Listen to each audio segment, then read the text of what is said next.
Halo, saya Farah Aulia Astitiningrum. Kalian bisa panggil saya Arum atau senyamannya kalian aja deh. Di sini saya akan membahas tentang cahaya dan alat optik. Apa sih itu cahaya dan alat optik? Sebelum itu, pernahkah kamu memikirkan tentang bagaimana cahaya bintang bisa mencapai mata kita?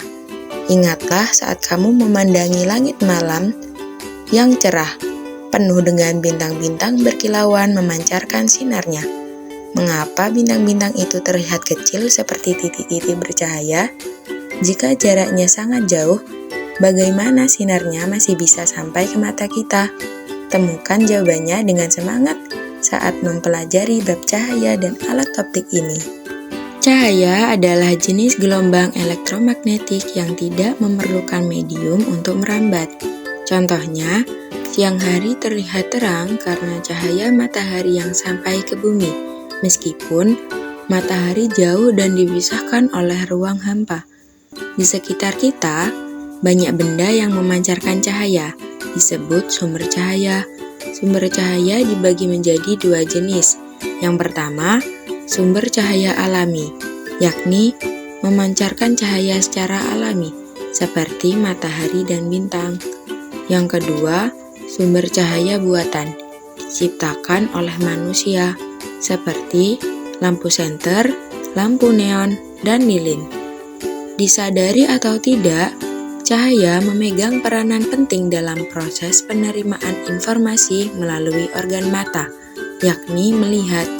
Setiap benda yang ada di sekeliling kita dapat dilihat oleh mata karena adanya cahaya. Cahaya itu sendiri dihasilkan dari suatu sumber cahaya. Cahaya merupakan gelombang elektromagnetik transversal dengan panjang gelombang antara 400 nanometer hingga 600 nanometer. Karena merupakan gelombang elektromagnetik, cahaya tidak memerlukan medium sebagai media perambatannya. Artinya, walaupun tidak ada medium, gelombang cahaya dapat merambat dari suatu sumber cahaya ke penerima gelombang cahaya. Misalnya, meskipun kita ketahui bahwa di ruang angkasa itu tidak ada udara atau hampa udara, cahaya atau gelombang cahaya, yakni cahaya matahari, dapat sampai hingga ke bumi. Bintang-bintang yang menghiasi langit malam yang cerah memancarkan cahaya dari dirinya sendiri, bukan hasil pantulan. Sama seperti matahari, bintang memancarkan sinar dari tubuhnya. Berdasarkan sumber cahayanya, benda-benda dapat dibagi menjadi dua kelompok. Yang pertama, benda yang mampu memancarkan cahaya sendiri dan benda yang tidak memancarkan cahaya sendiri, melainkan hanya memantulkan cahaya. Bisakah kamu mengelompokkan benda-benda tersebut? Apakah bulan yang tampak di malam hari termasuk benda langit yang memancarkan cahaya sendiri? Nah, di sini saya akan menjelaskan sifat-sifat cahaya yang berhubungan dengan pertanyaan-pertanyaan yang saya lontarkan tadi. Sifat cahaya yang pertama yakni merambat lurus.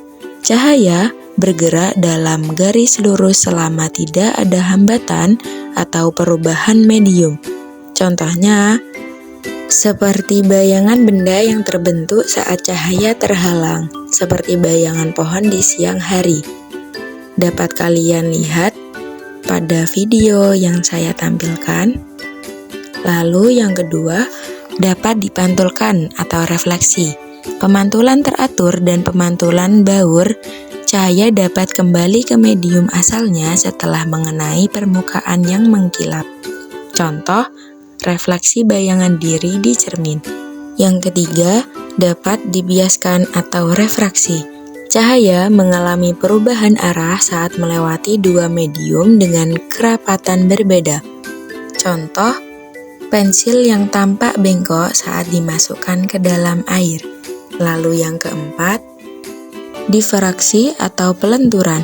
Difraksi atau pelenturan cahaya adalah fenomena ketika gelombang cahaya membelok di sekitar penghalang atau melalui celah sempit, menghasilkan pola gelembung tertentu. Contoh, sifat difraksi seperti pola cincin pada CD atau DVD, pelangi pada kabut halus, dan lain-lain. Yang kelima, interferensi. Interferensi terjadi ketika dua atau lebih gelombang cahaya dari sumber yang sama atau berbeda bertemu dengan saling mempengaruhi pola terang dan gelap yang dihasilkan berasal dari penguatan atau interferensi konstruktif atau saling meniadakan. Biasa disebut interferensi destruktif. Contoh sehari-hari meliputi warna-warni pada gelembung sabun atau minyak di permukaan air. Yang keenam, polarisasi. Polarisasi adalah sifat cahaya yang menunjukkan bahwa gelombang cahaya dapat diatur sehingga hanya berosilasi dalam satu arah tertentu. Polarisasi hanya terjadi pada gelombang transversal seperti cahaya karena gelombang ini memiliki osilasi yang tegak lurus terhadap arah rembatannya. Contoh dalam kehidupan sehari-hari itu seperti pada penggunaan kacamata Polaroid, layar LCD, dan lain-lain. Lalu yang ketujuh, dispersi. Dispersi adalah fenomena ketika cahaya putih terurai menjadi spektrum warna-warna yang berbeda karena perbedaan indeks bias untuk setiap panjang gelombang cahaya. Fenomena ini sering kita temui dalam kehidupan sehari-hari seperti pelangi di langit. Yang kedelapan, cahaya sebagai gelombang elektromagnetik. Cahaya tidak memerlukan medium untuk merambat karena merupakan gelombang elektromagnetik yang terdiri dari medan listrik dan magnet. Salah satu contohnya terdapat pada microwave. Walaupun tidak berada di wilayah cahaya tampak, gelombang mikro adalah bagian spektrum elektromagnetik yang digunakan dalam oven microwave untuk memanaskan makanan. Yang terakhir, dualisme cahaya. Cahaya memiliki sifat ganda, bertindak sebagai gelombang dalam fenomena seperti difraksi dan interferensi, dan sebagai partikel atau foton dalam fenomena seperti efek fotolistrik. Konsep dualisme ini pertama kali dijelaskan oleh Albert Einstein dalam efek fotolistrik tahun 1905 dan didukung oleh teori Maxwell yang menggambarkan cahaya sebagai gelombang elektromagnetik. Ini merupakan pilar dari mekanika kuantum yang menyatukan kedua sifat ini dalam deskripsi cahaya secara fundamental. Contohnya, seperti spektroskopi optik. Dalam spektroskopi, cahaya dianggap sebagai gelombang untuk memahami pola difraksi, tetapi sebagai partikel untuk menjelaskan transisi energi atom, dan juga terjadi pada laser, proses pelepasan foton koheren dalam laser. Ilustrasi sifat cahaya dualisme cahaya pada spektroskopi optik ada pada gambar yang sebelah kiri, dan pada laser ada pada sebelah kanan, memanfaatkan sifat partikel cahaya, sedangkan gelombangnya membantu menjaga cahaya tetap terfokus. Selanjutnya adalah hukum pemantulan dan pembiasan cahaya. Secara lebih ringkas, hukum ini ketika cahaya mengenai permukaan benda seperti cermin, ia akan dipantulkan. Menurut hukum pemantulan, sudut datang cahaya sama dengan sudut pantulnya. Sementara itu, jika cahaya melewati medium berbeda, seperti dari udara ke air, ia akan dibiaskan. Arah cahaya akan berubah sesuai hukum Snellius. Selanjutnya, bab yang akan saya bahas adalah alat optik.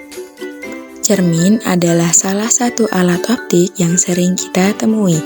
Ada 3 jenis cermin, yaitu cermin datar, cermin cekung, dan cermin cembung.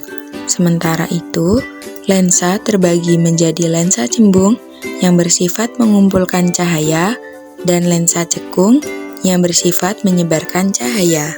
Yang kedua adalah mata kita. Mata kita adalah salah satu alat optik yang luar biasa. Cahaya masuk melalui kornea, diteruskan oleh pupil, dan difokuskan oleh lensa ke retina. Retina akan mengubah cahaya menjadi sinyal yang dikirim ke otak. Namun, terkadang mata kita mengalami gangguan, seperti rabun jauh yang biasa disebut miopi, atau rabun dekat yang biasa disebut dengan hipermetropi. Mata manusia juga memiliki batasan dalam kemampuannya, sehingga untuk mendukung kebutuhan penglihatan, manusia menciptakan berbagai alat bantu, seperti kaca pembesar, mikroskop, teleskop, kamera, dan masih banyak lainnya. Kaca pembesar yang biasanya digunakan untuk memperbesar bayangan benda kecil, mikroskop digunakan untuk melihat objek mikroskopis, sementara teleskop membantu kita mengamati benda-benda langit seperti planet dan bintang. Nah, dari pembahasan tadi, kita telah mempelajari bahwa cahaya memiliki berbagai sifat yang penting, seperti merambat lurus, dipantulkan, dibiaskan, hingga diuraikan. Prinsip-prinsip ini menjadi dasar kerja berbagai alat optik, mulai dari cermin dan lensa hingga alat seperti mikroskop dan teleskop. Selain itu, mata kita sebagai alat optik alami memungkinkan kita melihat dunia di sekitar, meskipun terkadang membutuhkan bantuan seperti kacamata untuk mengatasi gangguan penglihatan. Fenomena optik seperti pelangi atau fata morgana juga menunjukkan keindahan dan keajaiban yang dihasilkan oleh interaksi cahaya. Dengan memahami konsep-konsep ini, kita dapat lebih menghargai peran cahaya dalam kehidupan sehari-hari serta aplikasinya dalam teknologi dan ilmu pengetahuan. Demikian pembahasan kita tentang cahaya dan alat optik. Semoga penjelasan tadi dapat membantu kalian memahami bagaimana cahaya bekerja dan bagaimana alat optik memanfaatkan prinsip-prinsip cahaya. Ingat, cahaya tidak hanya mempengaruhi penglihatan kita, tetapi juga menjadi bagian penting dalam kehidupan sehari-hari. Terima kasih telah menyaksikan video ini. Jangan lupa untuk terus belajar, bertanya, dan bereksperimen untuk memperdalam pemahaman kalian. Sampai jumpa di video pembelajaran berikutnya, dan tetap semangat belajar. Bye-bye.